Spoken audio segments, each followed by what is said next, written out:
ঘোষণার আগেই ফাঁস কমিটি, বাদ পড়ছেন জেলবন্দীরা। আজ সংবাদ সম্মেলনের মাধ্যমে হেফাজত ইসলাম বাংলাদেশের নতুন কেন্দ্রীয় কমিটি ঘোষণা হওয়ার কথা, কিন্তু তার আগেই কমিটিতে কারা স্থান পাচ্ছেন তা প্রকাশ হয়ে পড়েছে। কওমি মাদ্রাসা ভিত্তিক অরাজনৈতিক হলেও সংগঠনটি এখন সারা দেশে বেশ আলোচনার বিষয়।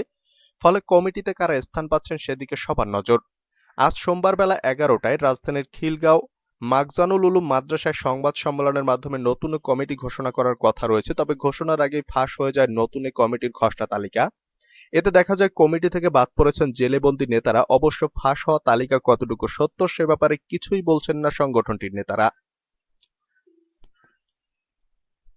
খুনের আসামির জামিন হলেও খালেদা জিয়ার হচ্ছে না, বললেন ডাক্তার জাফরুল্লাহ চৌধুরী। গণস্বাস্থ্য কেন্দ্রের প্রতিষ্ঠাতা ও ট্রাস্টি ডাক্তার জাফরুল্লাহ চৌধুরী বলেছেন, খুনের আসামিকে জামিন দেওয়া হলেও তাকে জামিন দেওয়া হচ্ছে না। আজ জাতীয় প্রেস ক্লাবে বিএনপির প্রতিষ্ঠাতা প্রেসিডেন্ট জিয়াউর রহমানের 40তম মৃত্যুবার্ষিকীর আলোচনা সভায় তিনি এসব কথা বলেন। বেগম জিয়াকে জামিন দিতে প্রধান বিচারপতির প্রতি আহ্বান জানিয়ে তিনি বলেন, বিচারপতিরা পালাবার জায়গা পাবেন না। খালেদা জিয়া কোনো অন্যায় করেননি, জামিন বেগম জিয়ার অধিকার। এ সময় খালেদা জিয়াকে জামিনের জন্য বিএনপি নেতাকর্মীদের আদালতে অবস্থান নেওয়ার আহ্বান জানান তিনি। জাফরুল্লাহ বলেন, বেগম জিয়া ছাড়া বিএনপির মুক্তি সম্ভব নয়। বিএনপি নেতাকর্মীদেরকে বেগম জিয়ার মুক্তির জন্য রাস্তায় নামতে হবে। করোনা ভ্যাকসিন নিয়ে সংসদে যা বললেন এমপি হারুন। করোনা ভ্যাকসিন নিয়ে বাংলাদেশ আন্তর্জাতিক রাজনীতির শিকার বলে অভিযোগ তুলেছেন বিএনপির সাংসদ হারুনুর রশিদ। রোববার জাতীয় সংসদে চলতি 2021-22 অর্থবছরের সম্পূরক বাজেটের ওপর সাধারণ আলোচনায় অংশ নিয়ে এই অভিযোগ জানান তিনি। তিনি বলেন, চীন ও রাশিয়া ভ্যাকসিন দেওয়ার প্রস্তাব নিয়ে প্রথমে এসেছিল। তারা ট্রায়াল দিতে চেয়েছিল, কিন্তু আমরা তাদের ট্রায়ালের অনুমতি দেইনি। তাদের প্রস্তাব সেই সময় গ্রহণ করলে এখন আমাদের ভ্যাকসিনের সংকট হতো না। ভ্যাকসিন নিয়ে বাংলাদেশ আন্তর্জাতিক রাজনীতির শিকার, যে কারণে ভ্যাকসিন নিয়ে চীনের সাথে কথা হলেও ভ্যাকসিন পাবো কিনা তা অনিশ্চিত। আশা করব এই অবস্থা থেকে পরিত্রাণে সরকার যথাযথ উদ্যোগ গ্রহণ করবে। বাজেটে ভ্যাকসিনের সুনির্দিষ্ট কোনো গাইডলাইন দেওয়া হয়নি মন্তব্য করে তিনি বলেন, ভ্যাকসিন আমাদের দিতে হবে। 1.5 বছর হলো আমরা করোনা প্রাদুর্ভাবে পড়েছি। 2% মানুষকেও আমরা এ সময় ভ্যাকসিন দিতে পারিনি। সরকার করোনার ভারতীয় ভেরিয়েন্ট ঠেকাতে ব্যর্থ হয়েছে বলে দাবি করে তিনি বলেন, ভারতের ধরন ছড়িয়ে পড়া ঠেকাতে ব্যবস্থা নিতে সরকার ব্যর্থ হয়েছে। গোটা বাংলাদেশে ভারতীয় ভেরিয়েন্ট ছড়িয়ে পড়েছে। বাংলাদেশে যেন ভারতের পরিস্থিতি সৃষ্টি না হয় সেই কামনা করেন তিনি। স্বাস্থ্য মন্ত্রণালয়ের বাজেট বাস্তবায়নের সক্ষমতা নেই দাবি করে চাঁপাইনবাবগঞ্জ 3 আসনের এই সংসদ সদস্য বলেন, স্বাস্থ্য মন্ত্রণালয়ের জন্য চলতি অর্থ বছরে যে বরাদ্দ দেওয়া হয়েছে তা জনগণের কাজে লেগেছে বা কোভিড নিয়ন্ত্রণে ব্যয় হয়েছে সরকার তা বলতে পারবে না। কত টাকা কোভিড নিয়ন্ত্রণে ব্যয় হয়েছে সরকারকে তার সঠিক ব্যাখ্যা দিতে হবে। এ সময় তিনি যেসব এলাকায় করোনা বেড়েছে সেখানে 100 বেডের করোনা ইউনিট স্থাপনের দাবি করেন। স্বাস্থ্য বিভাগের সংস্কারেরও দাবি জানান তিনি। বড় চোরদের দুর্নীতিতে মাথা হেঁট হয়ে যায়। দুর্নীতি ও টাকা পাচার বন্ধে জোরালো পদক্ষেপ নিতে এবার জাতীয় সংসদের দাবি তুলেছেন সরকারি দলেরই এক সাংসদ। এছাড়া ব্যাংক ও আর্থিক খাত সংস্কার, এক ব্যাংক কমিশন গঠনের প্রস্তাব করেছেন সরকার দলীয় আরেক সাংসদ।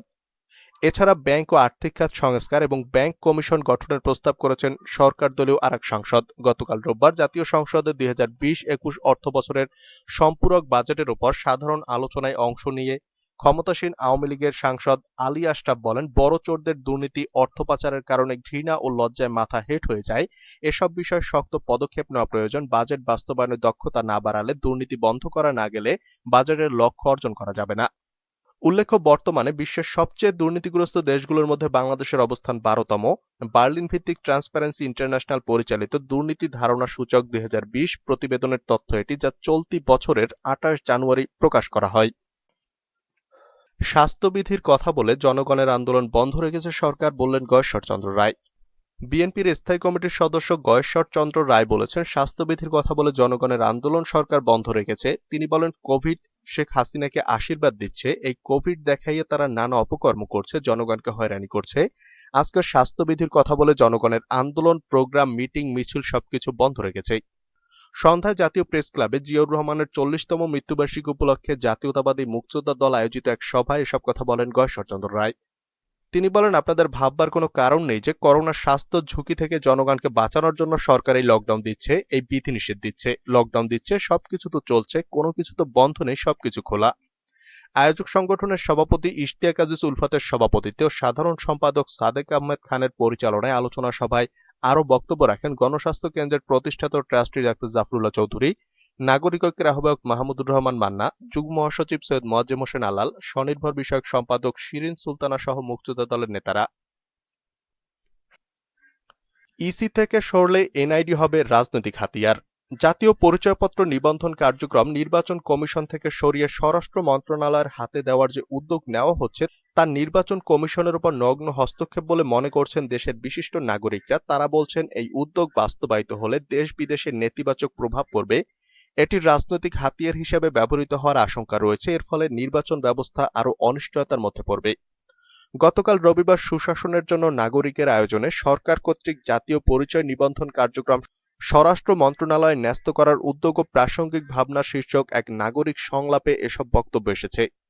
জাতীয় পরিচয়পত্র প্রণয়ন শুরুর সময় নির্বাচন কমিশনের দায়িত্ব পালনকারী ডক্টর এম সাখাওয়াত হোসেন বলেন, ভোটার তালিকার সঙ্গে যুক্ত জাতীয় পরিচয়পত্র কার্যক্রম স্বরাষ্ট্র মন্ত্রণালয়ের হাতে অর্পণ করা হলে স্বাধীন প্রতিষ্ঠান ইসির একটি বৃহৎ অংশ সরকারের স্বরাষ্ট্র মন্ত্রণালয়ের নিয়ন্ত্রণে ন্যস্ত হবে, যা সংবিধানের সঙ্গে সাংঘর্ষিক হবে এবং নির্বাচন কমিশনের স্বাধীন সত্তা খর্ব হবে, যা মোটেই গ্রহণযোগ্য হবে না।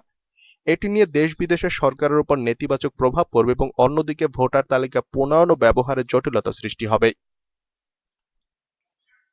এদিকে খালেদা জিয়া এখনই হাসপাতাল থেকে ছাড় পাচ্ছেন না। ১ মাস ১০ দিন ধরে রাজধানীর এভারকেয়ার হাসপাতালে চিকিৎসাধীন বিএনপি চেয়ারপারসন খালেদা জিয়ার কোভিড পরবর্তী জটিলতার কারণে তার হার্ট, কিডনি এবং লিভার আক্রান্ত হয়েছে। এসব উপসর্গের নিরাময় চিকিৎসা চলছে, ধীরে ধীরে উন্নতি হচ্ছে বলে জানিয়েছেন তার ব্যক্তিগত চিকিৎসক অধ্যাপক doctor F M Siddiqui. F M Siddiqui বলেন, খালেদা জিয়াকে করোনারি কেয়ার ইউনিট থেকে ১ মাস পর কেবিনে স্থানান্তর করা হয়েছে। ওখানে রেখেই তার নিয়মিত চিকিৎসা চলছে। ফলে আরও কিছুদিন তাকে হাসপাতালেই থাকতে হবে।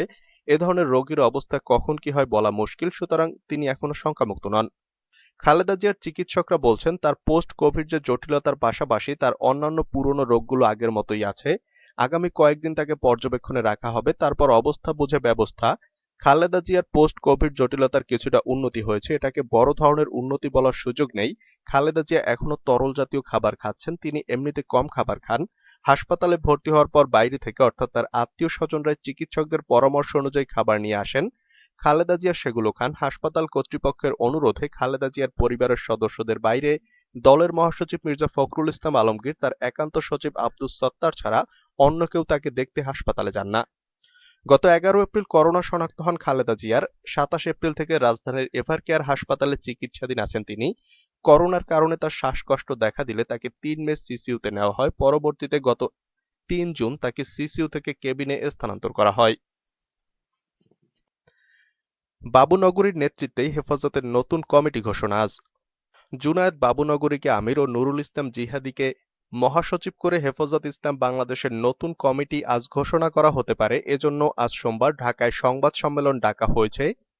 সংশ্লিষ্ট সূত্রগুলো জানায়, ইতোমধ্যে ৩৮ সদস্যের একটি কমিটি করা হয়েছে, আবার ৫৮ সদস্যের কমিটিরও একটা খসড়া করা হয়েছে।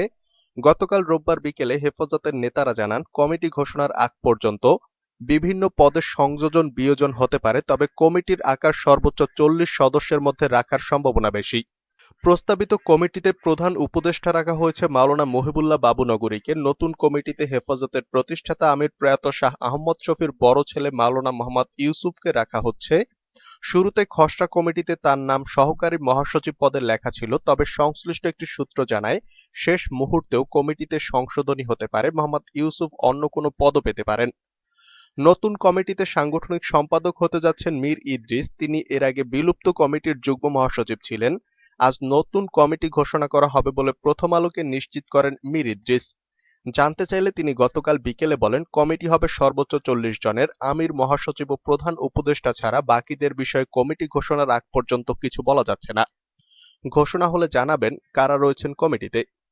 প্রস্তাবিত বা খসড়া কমিটিতে কারাবন্দী কোনো হেফাজত নেতাকে রাখা হয়নি। কারাগার থেকে দুজন নেতার স্বজনরা নাম প্রকাশ না করার শর্তে প্রথম আলোকে বলেন, সরকারের চাপ থেকে বাঁচার জন্য কিছু নেতা কারাবন্দী নেতাদের বাদ দিয়ে নতুন কমিটি করেছেন। হেফাজত সংশ্লিষ্ট সূত্র জানায়, গত ২৬ মার্চ ভারতের প্রধানমন্ত্রী নরেন্দ্র মোদীর সফরের বিরোধিতাকে কেন্দ্র করে সহিংসতার ঘটনায় আইন শৃঙ্খলা রক্ষাকারী বাহিনী অভিযান শুরু করলে ব্যাপক চাপে পড়েন হেফাজতের শীর্ষ নেতারা।